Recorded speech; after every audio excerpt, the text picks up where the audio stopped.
Ladies and gentlemen, boys and girls, welcome back to the podcast and the YouTube channel. XFL Week 4, final thoughts for the YouTube and the podcast version. Hopefully you all are having a great week thus far. I'm excited to get into this video, and there's a lot of news. So I record this Thursday morning early around 5:30 a.m. East Coast time. We're waiting on the injury reports from Friday. We already have the game statuses for the Saturday games, players who are probable, questionable, doubtful, out, but we don't have that for the Sunday games. So some things can maybe get a little bit wonky, and I'll try and provide some if-then statements for if Matt Jones, who has not yet practiced for yet another week, does not practice on Friday and is deemed doubtful or out, well then obviously Christian Michael is a much better play. Things like that, right? So we'll get through it. I appreciate you all being here, and I thank you. And if you do enjoy this content, please do hit the subscribe button on the podcast versions. We've had a lot of people subscribing and rating the podcast. Again, I do a weekly $20 giveaway via PayPal and or Venmo. Just leave a way for me to contact you in your 5-star rate and review. And then also that gets you an extra entry. Also just subscribing, hitting the notification bell on YouTube. And also, finally, if you just subscribe on any of the platforms, I now have a system set up to see who is all subscribing where. And I can pull that and spin a little bit of a wheel. So I appreciate that. It'll just go based on the email that you provide via your Spotify your account or your Apple iTunes, whatever it might be. So thank you. Appreciate you doing all of that. That is for a $20 weekly giveaway. I have Patreon exclusive content. The tiers, by the time you're watching this, they're probably already going to be published for XFL Week 4. And I believe I'm going to be doing rankings this week. So tiers are just sort of like a cash game tiers, but rankings I'm going to provide both for cash and now for GPPs. If I think this player is an A, a B, a C, or just not even on the rankings, means not in play for me in GBPs and or cash, give you a clearer insight into where I'm going. That is available over on Patreon, as well as some more podcast episodes for recaps and the closing thoughts on Saturday morning that discusses the latest injuries, ownership, and things like that. So before we get into it, we have a brand new sponsor for the show, and it's somebody who I've been trying to get in touch with and work with because it's a refreshing format, and it's superdraft.io. Superdraft is a new way. They're changing the way that you play DFS based on just not having salary caps. It's a multiplier format, and they don't have XFL, but they're also going to be sponsoring the NBA video today, so you can check out their multipliers there. I'm going to have them on screen, and we're going to reference them compared to Fantasy Draft and compared to DraftKings. So superdraft.io, the biggest thing whenever somebody starts to be a new partner is I like to check out just the user face and the actual gameplay of the site, and 1 and 2, those things checked off for me as being fun and appealing and user friendly. And then 2, seeing if that they actually care about just sort of the community that I have, instead of just trying to get me to rope-a-dope people onto their site. Are they going to give any type of promotions? And thankfully that they are, so it's usually somewhere where I will sign a deal with them. And the big thing was $10 free upon deposit. So if you're somebody who only wants to try out the site with $10, they're going to give you $10 free upon deposit if you use the promo code SAL, S-A-L. There will be a link down below in the description that will redirect you to Twitter, because I can't post links to fantasy sites anymore in the description, otherwise you get banned. But there'll be a link down below to Twitter where you can redirect over to Superdraft. Same thing for the podcast version. Or if you just want to go to superdraft.io, use the promo code SAL, you get $10 of free play. So over my shoulder, you see the updated injury reports as of Thursday a.m., and then we'll get into those as we go through, but then also the Vegas odds if you are indeed interested. But let's start this thing off with the quarterbacks. And the quarterbacks, I'm trying to filter down my player pool. I believe we had 5 on here the other day. Josh Johnson is somebody that I have since taken off. The big news since the last time we talked was that Nelson Spruce is going to be out. And there's a big reason why. I mean, that's a huge reason why that I don't want to play Josh Johnson as much, and a couple other reasons as well. So no Nelson Spruce. You've seen no mobility as of late. Now, through his last 2 weeks, he's been the best quarterback. He didn't play week 1. He's been the best quarterback grading-wise, according to Pro Football Focus. But now you're priced up to a point where you're more expensive than Cardell Jones, who, yes, he had a bad week last week, but should be in a game that sees more plays. Tampa Bay actually runs a lot of plays on offense, where once again, New York has for 3 straight weeks run the least plays that specific week, adding up to them running just the slowest plays in pace team on the entire slate. So you're going to have a little bit less efficiency with his number 1 option and one of the best options in the XFL gone. You have Trey McBride, who is probable for this game, but was concussed and also is battling a thigh injury. So that's not great for your number 1 weapon, who only ran 11 routes last week. Yes, he went off, but it was just 11 routes. I don't know if he'll be a full go. We can talk about that at wide receiver. So the price increase, the weapons that are a little bit shaky in the slow-paced game relative to the other quarterbacks on the slate, where Landry Jones is going to be in by far the best paced environment game and the highest scoring by about 10 points on this slate right now. If I just go back and look at some of the totals You have right now the implied total for LA at 23.25, but the game total for that game, since New York is so slow, is 39.5. The game total for Dallas and Houston, depending on where you look, is above 50 everywhere. 10 more projected points. So, yes, Landry Jones, who's in the offense that throws the most in the entire league at 40.5 pass attempts per game, even more than Houston, who only throws 35 times per game. I'm actually going to prefer him, who's less, and then I'll also take Cardale Jones, who's playing in a faster paced game and likely lower owned. So, Josh Johnson is just going to be getting the short end of the stick for me. Probably not going to get there. I do like Landry Jones, like I just mentioned, 40.5 pass attempts per game. This highest just overall paced game, highest overall spot on the entire slate for points and upside, and a defense that in Houston is still solid. They're still a sound defense without any questions. I mean, if you're just looking at their overall defense on the entire season, you're getting Houston as the number one defense in the league, very close to the St. Louis Battlehawks right now. Depending on where you look, they're a little bit worse. When it comes to run blocking and tackling, they rank third, a little bit worse. But when it comes to sort of coverage, they rank a little bit higher. Second, pressure, they rank third. So they're really a top three team in a lot of defensive aspects. But some of that goes out the door just when you play faster paced teams. Some of that went out the door last week, like you saw, because it's been a small sample size. Taylor Cornelius is an intriguing option, but also a risky option. Quentin Flowers is not going to be playing this weekend. It's a personal matter. There's really no declaring why. They might be trading him. Maybe he just wants to play more. I don't know. But that's a rushing quarterback who's been on the field and attempting about 20 to 25% of the passes on the field about that amount of times, a little bit more because of his rushing upside. So that's great. Taylor Cornelius was great last week with Quentin Flowers playing a good amount. But you also have Erin Murray, who's a full participant. And yes, Erin Murray is not going to start. But if Taylor Cornelius struggles against DC and say they're down by 2 scores at halftime, I'm not too sure they don't just throw Erin Murray back in there. So that's the only concern here. Cornelius now doesn't have to deal with Quentin Flowers and his rushing upside and him stealing touchdown drives away from him on the ground with his legs, especially in the red zone. But now he might have to deal with, if he struggles, you go to Erin Murray. The upside when it comes to GPPs is that if the player is struggling, you're probably not going to win a tournament anyways. So you might as well just play him in GPPs and really not lean on him as much in cash. Cardale Jones, 9,900. He's just a guy that is going to be steady and consistent. Last week, I believe, is going to be the worst that you see out of him. Play action, deep passing, all those have been there. The problem is last week he was the worst graded quarterback, like we touched on Tuesday's show, but I'm not going to kind of take that and just run with it as much. He's facing a team that is bottom 3 in the league in coverage.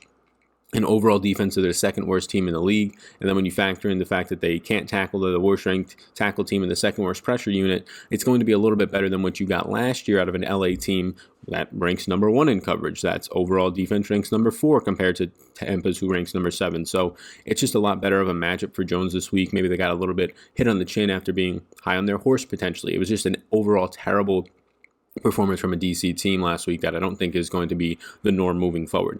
And finally, the $12,000 Phillip Walker is not an auto lock by any means, but he's also not somebody that you can just say he's $12,000, I can't play him. It depends on what you're doing with the rest of your salary. There are some savers at running back, although not appealing options. There are some savers at wide receiver, although not that of appealing options. So it makes more sense to save at quarterback.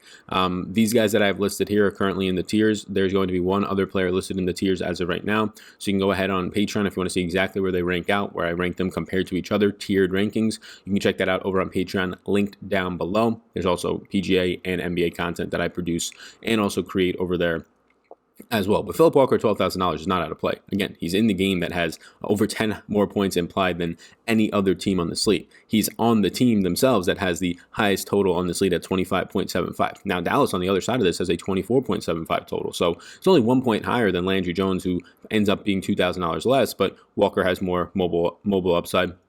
Walker attempts way more deep passes and is accurate on those deep passes than a guy like Landry Jones, and you get a better matchup overall for Walker. Dallas ranks 7th in coverage, 5th in pressure so far this season.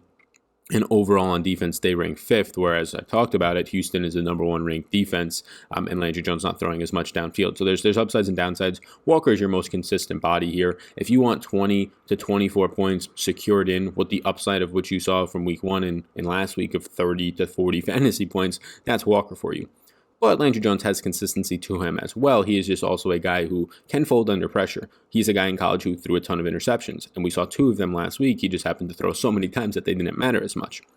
So Walker, Cardale Jones, Landry Jones are interesting and appealing to me. Taylor Cornelius is also appealing to me, more so in GPPs, whereas in cash, it's more of a risk because of Erin Murray being there. The reason it's not as much a risk in GPPs is if he's playing well, he's going to stay into the games. If he's not playing well, there's a good chance that he can get pulled from this game, and you don't want that in your cash lineups. Moving over to the running backs page now. So the running backs page, I've gotten this down to 6 players that I think are in play this week, which might help people when they're building lineups. And it's interesting. So running back injuries, I guess we can touch on. Josh Johnson was the only quarterback listed questionable. He has been listed questionable the last 2 weeks and has played. Running back injuries. Matt Jones, as of right now, has not practiced this week, and he is officially listed questionable with his knee injury. That has been a while now. Elijah Hood was not on the injury report, and then I believe he just ended up popping up on the injury report. He didn't practice or play at all last week, so Elijah Hood seems to be questionable this week is what they're saying, although still not on the injury report, so kind of faulty reporting by the XFL there. They've been consistent, but not 100%, or at least okay, but not 100% better than, I guess you can say, the NBA and the WNBA, but still not all the way there. So the thing that's really interesting for LA is, look, they have Carter, who was really good last week, 2 touchdowns, played 60% of the snaps like we talked about on the Patreon usage podcast on Tuesday. He looked pretty good, but now he's doubtful. I took him out of the player pool. So you have Carter doubtful, you have Elijah Hood questionable. That leaves Larry Rose and Juwan Harris. And Larry Rose has played ahead of Juwan Harris. Larry Rose is probable this week after popping up on the injury report with a foot injury. And Larry Rose is somebody who catches the ball at just 3,500. I think he is the main and only punt option if Elijah Hood is out. Now, if Elijah Hood is in, you can also tell me that, okay, maybe Elijah Hood only plays 50% of the snaps and they give Rose 35 and Juwan Harris 15, and then Rose is still in play, but it's just not as appealing at that point. So keep an eye on Elijah Hood's status. He was pretty much deemed an inactive out of nowhere right before the game started last week. So if you're playing this weekend, wait literally 5 to 10 minutes before the games now, because this LA team was not reporting their injuries based on that. It was nice that we got the Nelson Spruce injury, though, really early in the week. But Saeed Blacknall a scratch right before, Trey McBride an active right before, and then Elijah Hood a little bit before that was deemed out. So a lot of moving pieces. So that is the main injury news. Jarrell Presley should be playing this week. He is limited in practice. It has not yet come out if he's going to be probable because that's the Sunday game, but limited with a shoulder in practice. And then after that, D'Angelo Henderson, the running back for Houston, at this point in the week has still not practiced, has missed the last 2 games with a shoulder injury. Andre Williams is well limited with a wrist injury, but he has played through that. So at the running back positions, we touched on the Tuesday show, and I'm really just going to cut it down to, okay, you have Larry Rose in there, right? But then primarily just looking at Dallas and St. Louis. These are teams that, St. Louis runs the most in the league around 60% of the time. That's obnoxious, right? But they're running 60% of the time, and they're facing a team now where they should have a good amount of success. Seattle ranks 6th overall in defense and 6th in rush defense. So that should help them. That should benefit them, especially when you factor in that Seattle's run blocking unit is around, right now in the league, the number 2 team in run blocking. So that's also going to help, or St. Louis overall number 2 team in run blocking. So that's also going to help them as a rushing offense, though, when you factor in how they block compared to how efficient they are. Not great. They're the 2nd worst team in the league in efficiency. So I've talked about that now through 3 to 4 weeks of the XFL. St. Louis is running the ball a ton. They're just not good at it, but they're good enough to win games, if that makes sense. They're not really throwing deep. They're not using as much play action. They're just running the ball a ton, and they're getting by. I think they're sort of a fraudulent team, but they've already won enough games, and there's already enough really bad teams in the league that I think they'll probably make the playoffs. 60% rush offense. He has the most touches in the league. Matt Jones at 52. I think 7,100 is fine because you're going to get 15 touches if he's healthy, and that actually matters when there's touchdown upside like you saw last week involved and the week before in a 25-yard touchdown reception. It still is expensive, though. And then Christine Michael, who if Matt Jones was to, once again, now listed, has not practiced this week and listed questionable, or going to potentially be listed questionable. If he's out, well, then Christine Michael steps in at 5,700. I still like Michael over Jones, but I think both are in play. They've both just been very ineffective. They're both not running a ton of routes, and they both seem to be extremely game flow dependent. Lucky for them, though, this game should feature an instance where they are very much needed as 12-point favorites. The biggest favorites I think we've seen in the XFL so far this year. Week 1, Dallas was 10-point favorites and actually lost to, I believe, St. Louis. But now you have St. Louis as 12-point favorites over Seattle. Yes, the running backs are clearly going to be in play at that big of favorites, and that is why I don't have interest in Jordan Ta'amu. I really don't know if he throws more than 22 times yet again. Not throwing downfield, don't like it. Now you get into the Dallas side of things where these running backs are just used in the most ideal way possible. You have a great game environment here where they are currently just 1-point underdogs, so that's all great. So they're going to be passing the ball a ton in this offense because that's what they want to do. You might get Cameron and Payne and Lance Dunbar seeing themselves each anywhere from 6 to 10 carries. But the upside is that you have right now 23 routes run per game for Cameron and Payne. Out of all the running backs, that's number 1 in the league. He's playing a lot of snaps, 3/4 of the snaps so far this season. He's facing an okay third-ranked Houston run defense, but nothing of eliteness. He has a number 3 run blocking offensive line. It's a fast-paced game. He's just involved in the passing game way too much to ignore at $8,000. Right now, I do think he's a good option. And Lance Dunbar at 6,700, not as involved in the running game, but number 1 in the slot routes run for a running back, number 3 overall in routes run. And last week, we finally got to see no Marquise Young and no Austin Walter in the backfield. Week 1, those guys combined for 29 snaps. Last week, 4, or week 2, 4. Last week is 0. It led to Lance Dunbar playing 61% of the snaps, him lining up in the slot about 5 or 6 times. He was on the field a good amount with Cameron Sard and Payne. The Dallas running backs I do think are appealing right now. The St. Louis running backs I do think are appealing. I talked about Larry Rose, and then I think Donnell Pumphrey's at least interesting. You do have right now on the injury report Jarrell Presley. We'll see how that plays out, but Pumphrey seems to be the guy who is locked into 50% of the snaps, and then there's an upside there. And you factor in that he's also one of the 4 or 5 running backs in the XFL that has an elite passing game usage in terms of routes run. He's number 2 in slot routes run for a running back as well. Let's move over to the wide receiver page now. So the wide receiver page, starting with the injury news here, you have Nelson Spruce out. I've taken him out of this sheet. I've taken him out of my rankings, of course. So Nelson Spruce is out. You have Trey McBride, who has a thigh and a concussion that he's working through, but he's listed as probable, so that's good. Again, he only ran 11 routes last week. He was not on pace to run that much more. He was on pace to play about 16 routes run, somewhere around there. It was about the midway through the third quarter when he gets hurt, and he had 11 routes run. So he's going to run around 16 routes. That would have been 3rd or 4th on the team. So not great, but now you have another week of recovery, hopefully, after getting a new injury, but looks like he should be the number 1 outside receiver. I believe that you'll get Whitfield, Levante Winfield in the slot. He's been number 2 behind Nelson Spruce in slot routes run. You can see I added him to the wide receiver interest. Currently, I have 19 wide receivers that I think are in play. I'm going to be ranking these guys. I'll rank a little bit more for GPPs on Patreon. The tiers will probably have a similar amount of these guys, maybe only like 16, 15 guys for cash options. But right now, Levante Winfield is in play, at least looking like an interest of mine. You can see at 3,800, he's number 2 on the team behind Spruce in slot routes.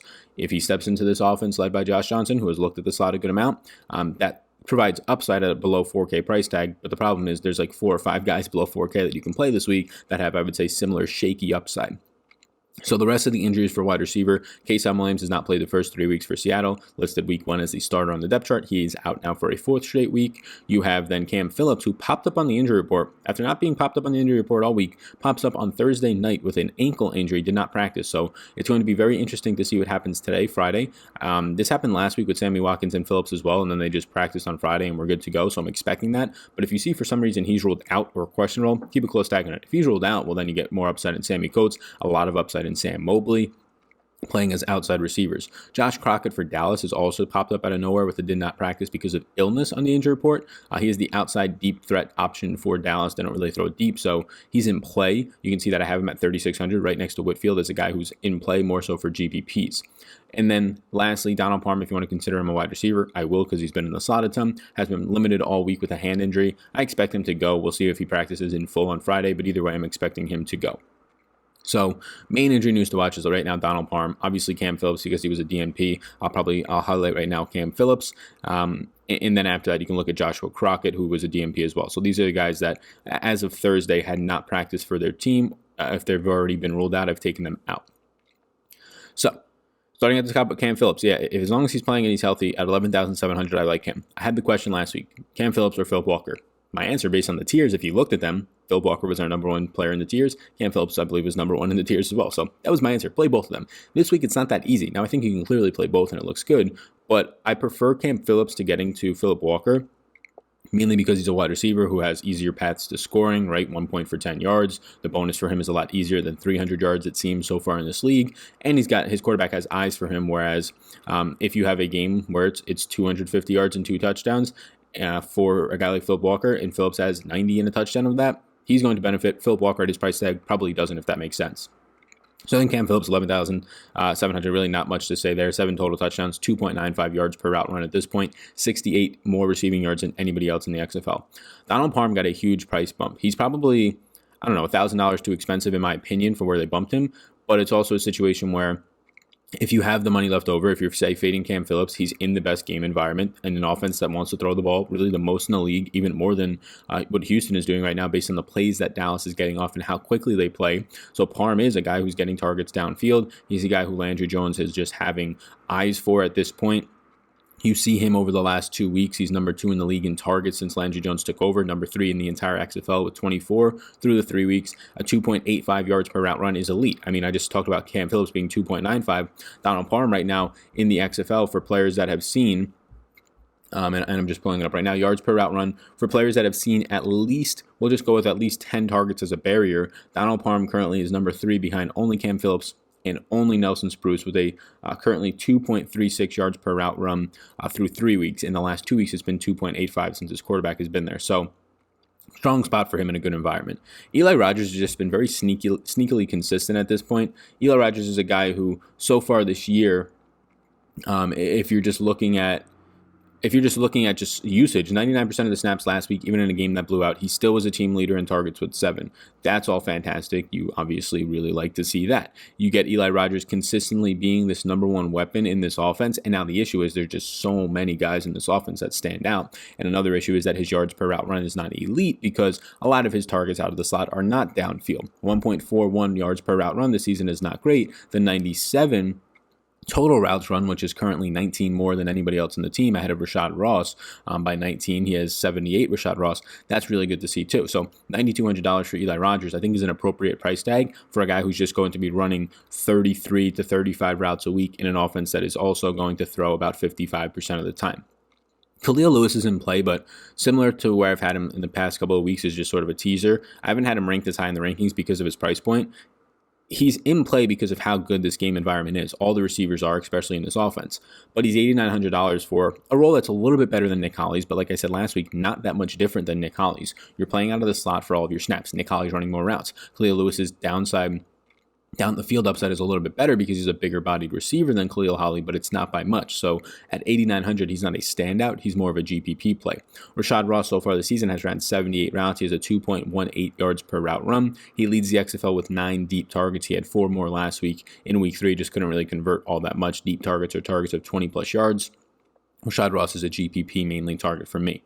Trey McBride is one of the more interesting and appealing options on this slate. No Nelson Spruce. McBride went for 5, 109, and 2 on 6 targets last week on only 11 routes run. 11 routes run, and he saw 6 targets. There was no Saeed Blacknall. He was pretty much a healthy scratch. And now there's no Nelson Spruce. He had the blowout kind of skewing the results for some other players, but he obviously got hurt in this game, Trey McBride, so that also skewed his ending results and how many routes he would have run. He had 4 deep targets, very similar to Rashad Ross, which led the week 3 in the XFL.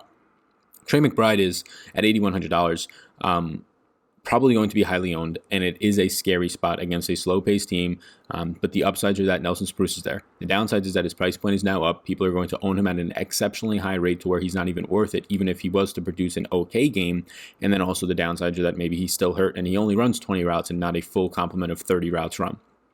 I think he's in play for GPPs. I think he's in play for cash, but because of some of the question marks around him, I will be ranking him a little bit lower than some other guys. Jeff Badet at $8,100, a similar price tag. I think he'll go lower owned because of his past week of a dud. It's a good game environment. He's clearly not the top option in this offense. The running backs in Donald Parm seem like that, but just based on how many plays they get off, how many times they pass, he should be focused in for at least a 5 to 6 target week in and week out.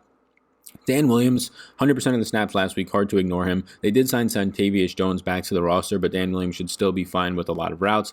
Number 2 in the league in routes run at 112. It's a tight core of receivers for the most part between Tolliver, Williams, and Horn in the slot. DC ranks average in coverage. I think Dan Williams at 7,800 is in play. Jalen Tolliver, I think, is really in play on the opposite side of it. 100% of the snaps. He has a favorable price point at $6,000. 46 routes run and 12 targets last week. He's number 1 in the XFL in routes run with 113, and he's number 4 with targets at 23.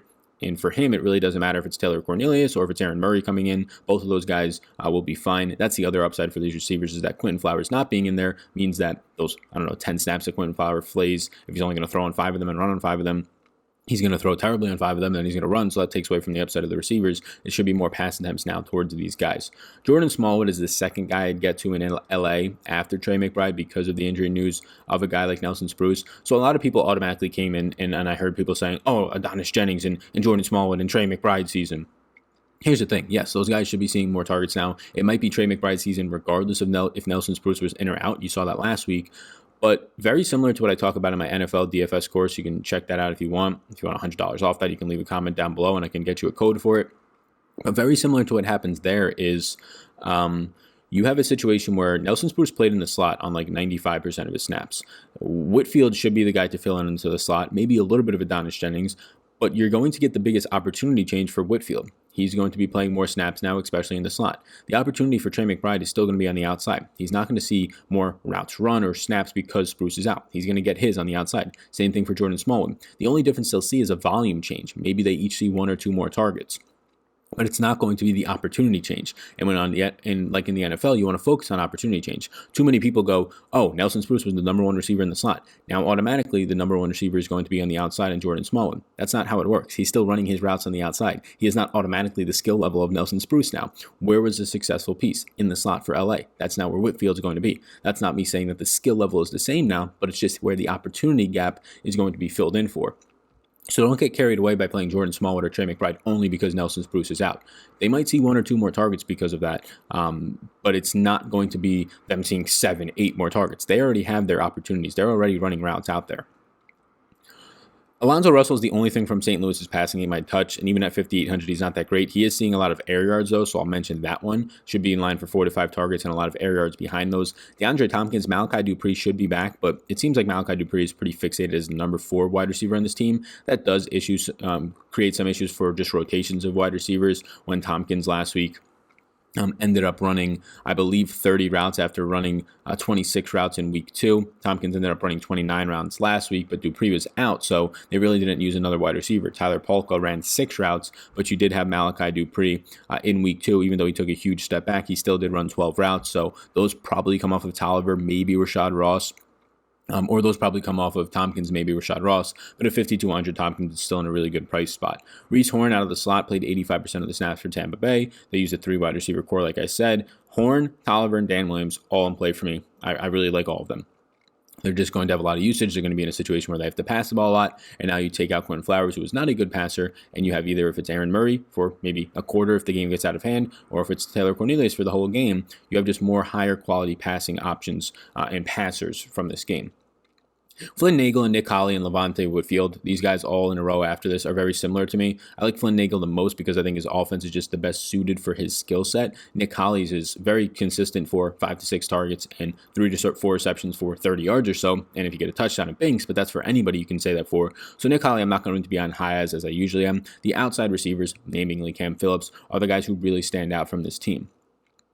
In Houston. I think you could also make a case for Sam Mobley, who actually played over 50% of the snaps ahead of Sammy Coates last week. I don't know if he's locked into 50% of the snaps, but you're probably getting a floor of 40 snaps with the upside of 60 to 65 snaps. And if for some reason Cam Phillips is out, then he would be like a main target for me this week. So Sam Mobley right now does stand out as a guy who's cheap this week as a GPP flyer. Same things can be said for Josh Crockett, like we touched on. Alonzo Moore did play 79% of the snaps for Seattle, but still was 3rd on the team with 26 routes run. He's a flat minimum dart throw. Adonis Jennings is a flat minimum dart throw that should see a little bit of a bump in usage overall with Nelson Spruce being out. I'll pull up the exact slot usage so far for this LA team on the season, and then you can kind of see where Nelson Spruce is going to come in because of that. So on the season so far, you have 80.4% of Nelson Spruce snaps coming out of the slot. That's 82 routes run. You have 33 as number 2 on the team in snaps out of the slot. That's Kermit Whitfield, who we've been talking about. He's ran 97.1 of his snaps out of the slot. He only runs out of the slot. I imagine he's going to remain running out of the slot. I think you'll have on the outsides Jordan Smallwood, who has not yet played a slot route. Trey McBride, who did play 3 of his 11 routes out of the slot last week on the outside with Whitfield in the slot. And then I think you get Adonis Jennings rotating in. Adonis Jennings has played 21 snaps out of the slot, 3rd on the team, 25.3% of his overall snaps. So I think Jordan Smallwood's going to be fixated on the outside, so really not that big of a change for him since he hasn't been doing all that great as an outside receiver. I think McBride primarily stays on the outside, and then Adonis Jennings will rotate in for both Smallwood and McBride, and then also in the slot, and then primarily Whitfield in the slot. So that's where I'm at right now. Saeed Blacknell was a healthy scratch last week, so that's a little bit concerning. I guess I should point out that Matt McGloin was hurt. This kind of just went over my head. He's hurt. He's out. He's not playing. They have not yet named the starter. I don't really have interest either way. The offense is so bad. I'm not going to chase $3,300 Austin Duke, who only ran 13 routes last week, even though he had a connection with Luis Perez, who was very good in college. 6 targets on his 13 routes, very similar to Trey McBride's usage in terms of how you were targeted for the limited routes you ran. I'm not going to chase that at 3,300 for a guy who literally played as the backup slot receiver in blowout run last week. So Luis Perez is interesting, I guess, if he does draw the start because he was so flashy in college. But the problem for him is, look, he's 7,100. Just give me Taylor Cornelius, who we've seen actually have some success in the XFL, whereas Luis Perez is going into the worst offense, worst coaching staff, it seems, in the XFL right now. So that's where I'm at. I will finish by leaving it on the injury dashboard and the Vegas odds if you want to take a screenshot or something. Appreciate you all tuning into this video. Please do check out my Patreon exclusive content if you are interested. It's where it's a spot as an independent content creator where I make about a third of my income. If you want to support me over there, a lot of good information. A lot of people have been successful through the XFL. People have asked me. Currently, I've profited 5 figures in the XFL. Week 1 and Week 3 were big weeks. Week 2 was a small loss because of a late Jordan Ta'amu touchdown out-dueling Phillip Walker. I've pretty much played Phillip Walker in my primary lineup for the first 3 lineups for the first 3 weeks. We'll see what happens this week, but thanks for tuning in. Hit the subscribe button before you go on all your platforms. Leave a 5-star rating and review on the podcast and hit that notification bell on YouTube. And finally, superdraft.io. Check them out. You can follow the link down below in the description, or if you just want to go to superdraft.io, you use the promo code SAL and you'll get $10 free to use. Thank you so much for tuning into this video. Appreciate all of you. Peace out, gang. Thanks for tuning in, and I hope you enjoyed that video. Above my head, if you're not already subscribed to this channel, I do ask you if you can please hit that subscribe button. Helps me out a good amount to reach more people. You can also follow me on Twitter. That's over there. Right in the corner is my @SalVetryDFS Twitter. And then above, you'll find my Patreon link. You can click on that if you want more exclusive content for me, or a video is going to pop up. So why don't you check that one out as well? I think it's going to be beneficial for you. Thank you so much again for tuning in, and I hope you have a fantastic rest of your day.